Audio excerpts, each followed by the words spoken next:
Well, the league championship series is over. The National League one, disappointingly, as our Mets did not get it done as they fell to the Dodgers in, if I'm going to be very nice to them, 6 hard-fought games, even though the Mets kind of got blown out in all of their losses. I don't think the Dodgers were terribly comfortable. Even the Dodgers scored 46 runs in 6 games. At 7-4 in the last game, they're thinking, man, haven't we beaten these guys already? Right, at the same time, they scored a ton of runs, and the Mets walked the most batters in postseason history, and somehow. Yeah, they did. And the Mets had, I think, 41 walks and they gave up 46 runs. Mm-hmm. And I checked before we recorded here, and the Mets gave up the 3rd most walks in all of baseball this year as a staff, and that pervaded through into obviously the playoffs as well, and the most in the National League. So with a good team like the Dodgers, the Yankees take note of this.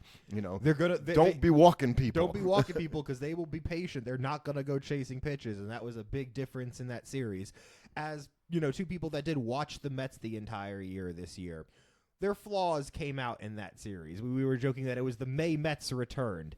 The pitchers, where they're previously in their series against the Phillies and the Brewers, they're pitching aggressively outside of the zone and getting people to chase balls wasn't working against. Yeah, the Dodgers didn't do what the Phillies and the Brewers did, and which is swinging pitches out of the strike zone. And as confident as we were going into that series, the Dodger bullpen really was as good as advertised. They got enough good starting pitching, including a huge Game 1 start from Jack Flaherty, and that lineup. The other guys started waking up, so it wasn't just really the Betts and Ohtani show. I think that's a really important point. And it just, watching the Mets pitches, you just felt like, okay, you can see them kind of running out of gas. And you got to the point where you couldn't even put a relief pitcher in the game with any confidence, other than Edwin Diaz, who actually had a very good LCS. Right. A lot of Mets players did have good LCSs, with the exception of a couple. And I mean, I think we won't bore everyone with our Mets-specific breakdown here. But the Dodgers were the better team. Yeah, they were the better team. They, like we said, the quality at bats. I hate to use that term because it's overused, but it just was a grind every time. And Shohei was every bit as incredible as he was. You knew that was going to happen. There was no way he was going to struggle as much as he did in the previous series. I had the pleasure of going to Game 5, and I really, Game 4. Game 4. Game 5 was the one they won. Right. I didn't go to that game. I went to Game 4, and the first thing that happened was Shohei Ohtani hits a pretty big home run, right? I was like, okay, here we go. And it took the air right out of Citi Field. And the Mets tied it up. They tied it up they tied it up 1-1. You're like, okay, Vientos hits a home run. Right. Like, okay, we're in this thing, and then it wouldn't work out that way. And it's kind of interesting because the Guardian-Yankee series was almost similar in that a lot of ways, in that big moments for a bunch of Guardian players hitting big home runs. David Fry, Johnkensey Noel, Lane Thomas, all had big moments for them. But Juan Soto and GIancarlo Stanton were just better. Right. Even Aaron Judge didn't have, I guess, as good a series as he wished he'd have had, obviously. Right. But they won. They're in the World Series, and the Guardians, were the little team that could until they couldn't. And it broke down, and I wrote an article about closers, and I think Clase was the poster child for what I was writing about in terms of you can't trust closers anymore. Right. People that point to, well, you could trust Mariano. No, you could trust Mariano. That Only was it. Mariano. Only he is good enough to trust, and that any other thing, if your strategy going now, it could be a great strategy in the regular season because we could see it work out. The Cardinals were only as good as they were this year because turning over to Ryan Helsley was a really good strategy, and so that worked for them. But in the playoffs, when you have to do it game in and game out, it's so hard, and losing any one of those games is backbreaking, and the Guardians almost lost 2. And you felt it when Soto comes up, and it's late in the game, it's a tie game, and you think, oh man, this is bad. And then he misses that one. You knew that was an 89-mile-an-hour little slider that was in the middle of the plate, and he just was a little ahead of it, and you thought, oh, he better not throw another one of those. And he didn't, but Soto was playing possum because he was just waiting for the fastball, right, which he got. Right. And because Soto knew as much in that moment, you can't throw me another one of those. You're going to have to throw a fastball here. And so all the relief pitchers, and we'll get to the World Series preview in a moment, are just, it's really nervous time. Anytime when your closer's going out there and you can't be confident that we've got the game locked down. I guess for baseball, it's really cool because you never feel like you're out of it. Right, and it certainly just makes it a really nervous thing because if you're the Guardians, where do you go from here? This was a year much like the Mets. You didn't expect to be this good. You might have, I think you probably had internal expectations where they were better where we were rating Rookie them. manager. Right, you were probably thinking, okay, yeah, maybe we compete for a wild card spot. Winning the division going away, more or less, and being one of the best records in the American League was something people did not expect from them. And with a starting pitching staff that was not anchored by the injured Shane Bieber, who, by the way, will not be under contract with Cleveland next year, so I don't know if they're going to be interested in re-signing a guy who just came off TJ again. And you know, Tanner Beebe is your number one. Right. Nice pitcher, but as your number one, that was nervous time already. So, okay, but we don't really need the starters. We have got the bullpen. Yeah, but it feels like they got exposed. And I think one of the things watching the Mets this year that I've realized is that organizationally, finding a way to get quality bullpen innings from guys that are not going to be on your roster at the end of the year is extremely important. You're going to have to find 50 to 60 bullpen innings from just random guys that you're either going to cut or trade or just get rid of. And the better those are, the more you can steal of innings like that, and then you don't have to stress your actual good relievers on.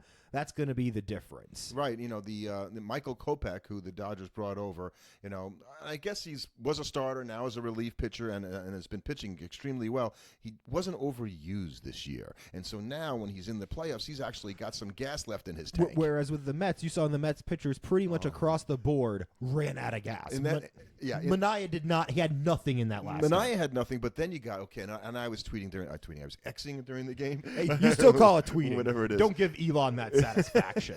Okay, Manaea's got to go at least 4 innings, which he did not, and go, okay, let's think about how you're going to put together the innings for the rest. I don't think they have. They had pitchers. 2 guys you could remotely everybody trust. running on fumes. Right, exactly. And part of that was Reed Garrett proved to be a pretty effective reliever, especially in lower leverage situations, except they pitched him in like 80-something games. And Maton, who was a nice acquisition at the trading deadline, ran out of gas because they ran the guy out there every 20 minutes. Because, I think as Met fans, you can't be like, oh, well, that Dendel Nunez injury really cost us. Because, really hurt our team. Right. You can't be saying that. But the compounding injury of guys like that, guys like Brooks Raley, important guys that would have been pieces in this. Eating innings that you didn't have to throw on the other guys, so when it came time for them to pitch in the playoffs, they had nothing left. Because realistically, it's about having your bullpen, hoping that enough guys are healthy in the bullpen going into the postseason that you can give yourself a shot. And that's why, both of these teams are in the World Series because their bullpens held up, both the Yankees and the Dodgers. And I think the Guardians one, like we said, is the more surprising. And I do think that those, the Guardians had so many opportunities to have this memorable moments. Like, was it David Fry's home run? Maybe it was Noel's home run, or Noel's other home run. Lane Thomas. Have all these guys that had these epic moments that end up being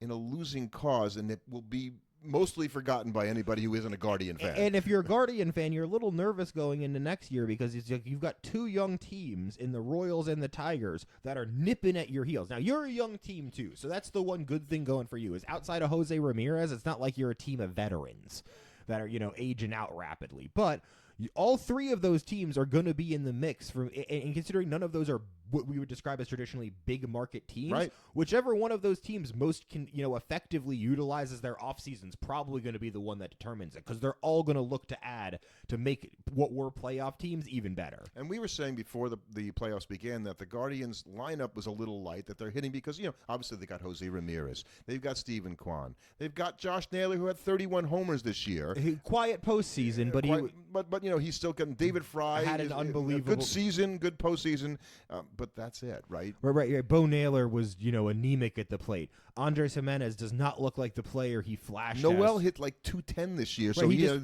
a big moment in the playoffs. Right, you hope that he's going to be, he's got the most power in a lineup that desperately needs it, but if he's going to hit 210, he's got to hit 45 homers for it to be worth it. I don't know if he's going to do that. The shortstop looks like a nice player, but other than a couple booted balls. Yeah, I think because he's known for his fielding. Right, and booted balls in big situations. I bet. So I think there's a lot of rebuilding. There's a lot of building that the Guardians still have to do, and much like the Mets, right? Because the Mets they only have $170 million committed for next year compared to the whopping amount they had this year. Right, because you have both of the pitchers in Scherzer and Verlander coming off the books next year. Pete's technically you got Narvaez coming off. Right. You've got all this money coming off the books. So the Mets are going to be big spenders this offseason, which is going to be confusing to people because they had one of the biggest payrolls in baseball this season. But I think Pete Alonso did enough for them in the playoffs. He had over 1,000 OPS. he hit 4 home runs, including huge home runs. I think he's going to come back, and I think he wants to be a Met.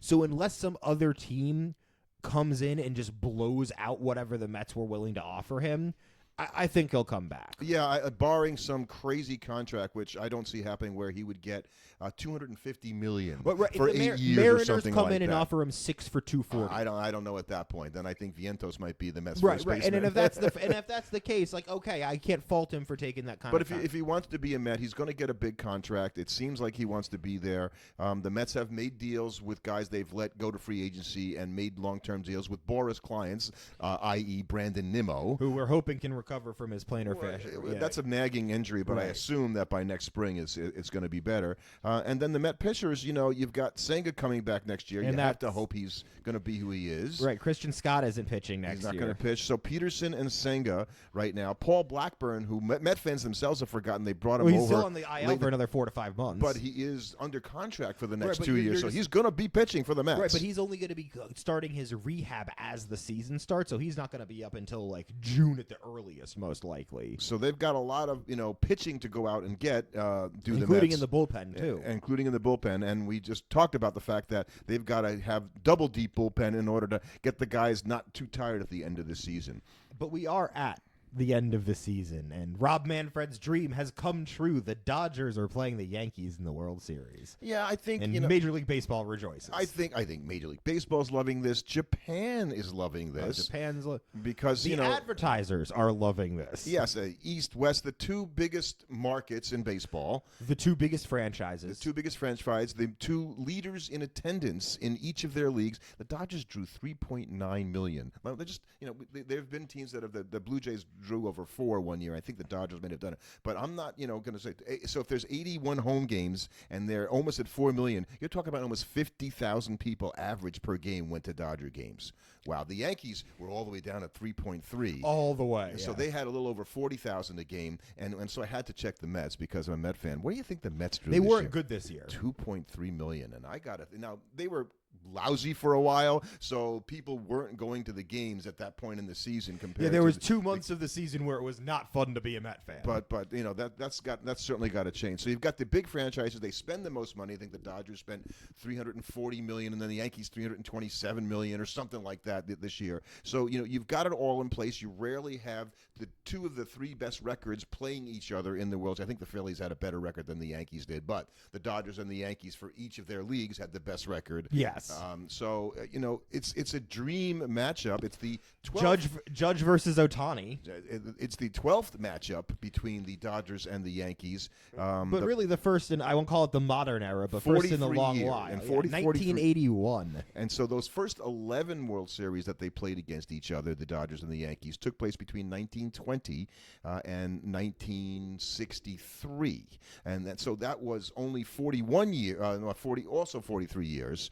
And the Yankees won 8 of those first 11 World Series, which have absolutely zero bearing on what's going to happen this year. Right, absolutely. It's kind of nice, though, that there is in more recent history between these 2 teams, because they would just wax on poetically about it forever. Then, at least with this, it's like they can only talk about it so much because there's just literally no connection to either of these teams right now. Well, and you go back to the, when the Yankees were beating the tar out of them, right? They won, and I'm writing, they won like the first 6 World Series between the 2 teams. They're 8-3 against them. Right. But, those teams really didn't like each other, as, the overused, expression. They actually played each other in the postseason. They played each other a lot.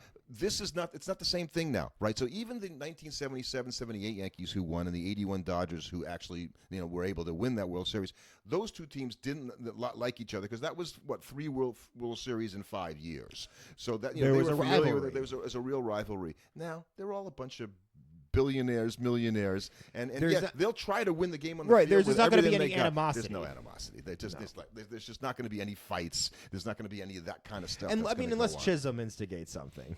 He did manage to provoke the Royals. Yeah, he is that kind of a player, and I don't think that's a bad thing. The Yankees kind of could have used that. So let's preview. Oh, I wanted to say one more thing about the Mets, and I noticed this, and somebody said this like so. The Mets have only made the postseason in back-to-back years 2 times in their entire franchise history.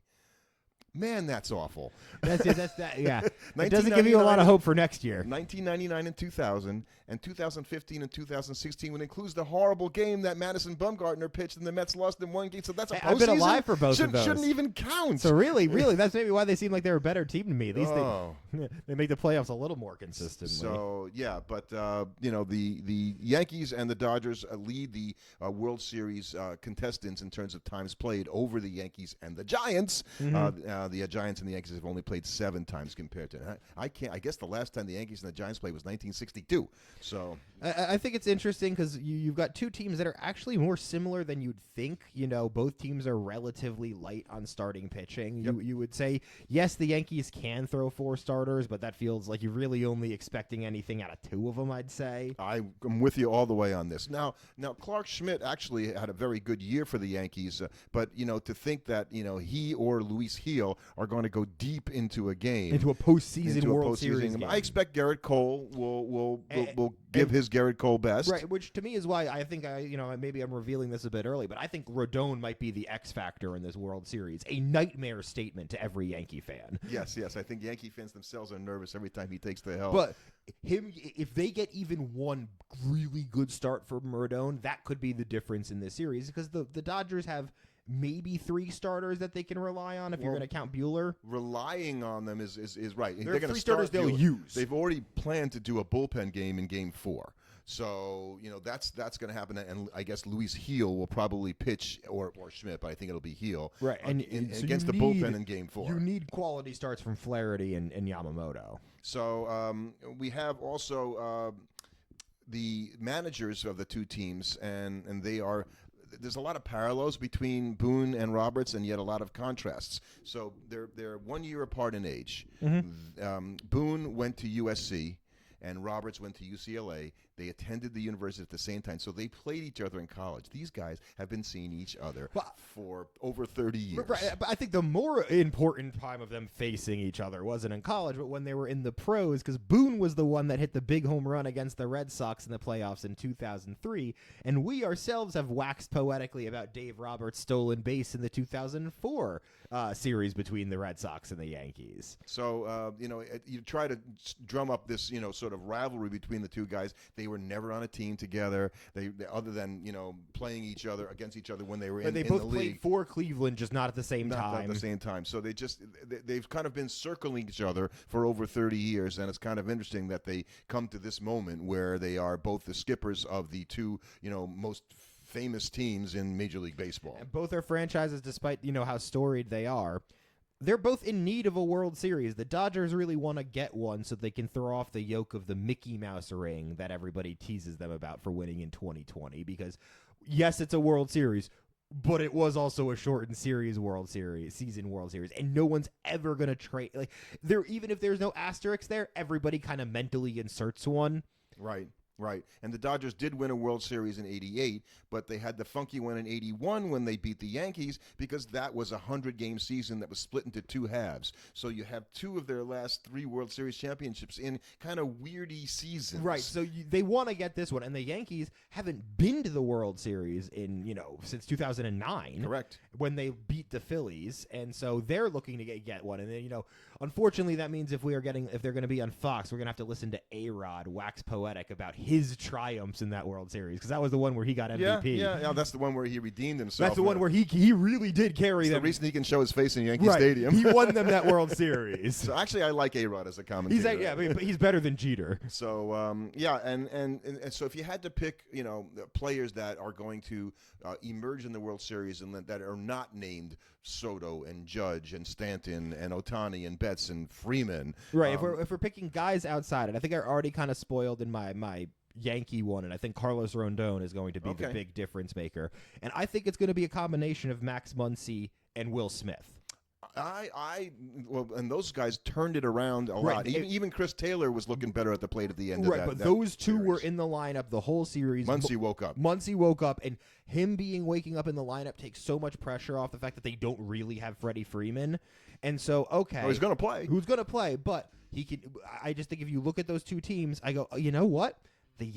Unless Austin Wells has another great series, Well, he hasn't had a great series. Well, he hit a actually. home run. He did have a home run. Oh, wow. Okay. I think, but Teoscar, I'm much more willing to rely on guys like Muncy and Teoscar Hernandez. Is Tommy Edman going to have another series of his life? That's where I'm looking at Tommy Edman going, man, he came out of nowhere to be the MVP of the NLCS. And the Yankees, rolling out Gleyber Torres, who played really well in the ALCS, and I think is a guy you don't even think about as being a primary contributor, but he was in the championship series, and I'll pick those two guys as Edman and Torres as the guys that I think are going to kind of come out of nowhere and do something. It's going to be who's the guy, because like we've said before, you always seem to have some guy that has a World Series nobody expects him to have. Mark Vientos had a playoff. Even Met fan expected him to have. Tommy Edman. So David Fry. You have guys that come out of nowhere and have big postseason series. So who's it going to be in the World Series? And that will likely be the difference because these are two pretty evenly matched teams.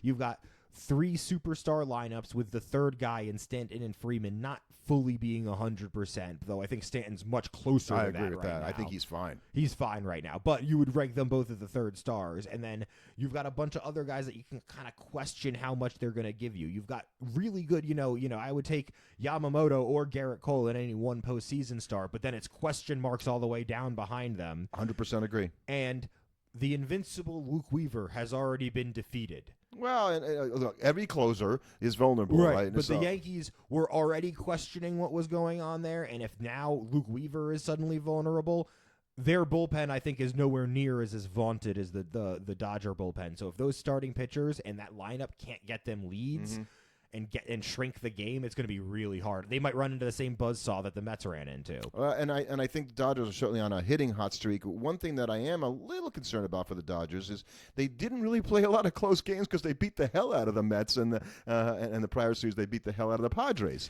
And the Mets really helped them out by being a very aggressive team. They swung themselves out of some of those early games by attacking pitches, which is what they had been doing all year. But the problem is when that backfires, you really lengthen postseason series starts, and the Yankees are a pretty patient team, especially with guys like Soto up there, who will just take it forever at bat. He'll walk endlessly if he needs to. So that could be a big difference in the series if the Yankee batters are able to kind of get into that Dodger bullpen early in the games that the starters do start. That really puts games like Game 4 into jeopardy for the Dodgers. But both, like you say, both bullpens are good. The ERA plus, I was looking at ERA plus for both teams, and they go deep in the bullpen with really positive ERA plus pitchers that are well above average in ERA plus. You look at a team like the Mets, and they really only had a couple guys like that. Not nearly as much. So, okay, I did a little research today and say, the Yankees and the Dodgers have a long history of World Series, so I wanted to come up with positions for each team that have played in the World Series against one another. So it had to be a Yankee-Dodger World Series, only Hall of Famers. Okay. Only Hall of Famers. So the catchers that have played in the Yankee-Dodger World Series for the Yankees are Bill Dickey and Yogi Berra, that have done that. So there's a lot of players because they played through all those years. Campanella for the Dodgers. I say, wow. So how could I keep going with every pitcher, every position? Yeah, Gil Hodges is the first baseman for the Dodgers. Lou Gehrig is the first baseman for the Yankees. Wait.